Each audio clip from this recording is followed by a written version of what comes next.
ह्यावेळी सुट्ट्या लागायला दिवाळीच्या सुट्ट्या लागल्या की एक काम नक्की करा. तुम्ही कोण आहे किंवा तुमच्याजवळ किती पैसे आहेत ह्याच्याशी काही घेणं देणं नाही. तुम्ही हेल्पर आहे, ऑपरेटर आहे, इंजिनियर आहे किंवा मॅनेजर आहे, त्याच्याशी काही घेणं नाही. तुमचं एक काम तुम्ही परफेक्ट केलं पाहिजे. ह्या दिवाळीच्या सुट्टीमध्ये तुम्ही तुमच्या आईवडिलांना घेऊन एका जवळच्या देवस्थानाला किंवा चांगल्या पर्यटन स्थळाला भेट द्या. हे बघा, तुमच्याकडे पैसे नाहीत किंवा काय काय पोरं जे आजकाल सोशल मीडियावर जी म्हणतात की मी गाडी घेतल्याशिवाय आमच्या आईला फिरविणार नाही किंवा मी ही केलं, घर बांधलं तरच आमच्या आईला इकडं ही करून देणार, ते करून देणार. त्या गोष्टीतनं जरा बाहेर पडा. हे बघा, प्रत्येकाकडं किती वेळ आहे हे आपल्याला माहीत नाही.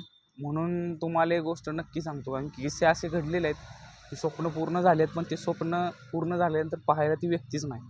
म्हणून तुम्हाला आवर्जून सांगतो, तुमच्याकडं भले रिक्षानं जावा पण जवळ, आता ज्योतिबा इथं जवळचं ठिकाण आहे तर ज्योतिबाला जावा.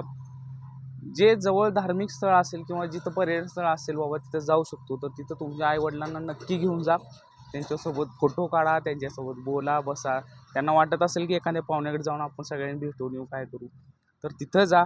पण ह्या वेळेच्या दिवाळीत मात्र आईवडिलांच्या सोबत भरपूर वेळ घालवा, एवढं मात्र नक्की करा. धन्यवाद.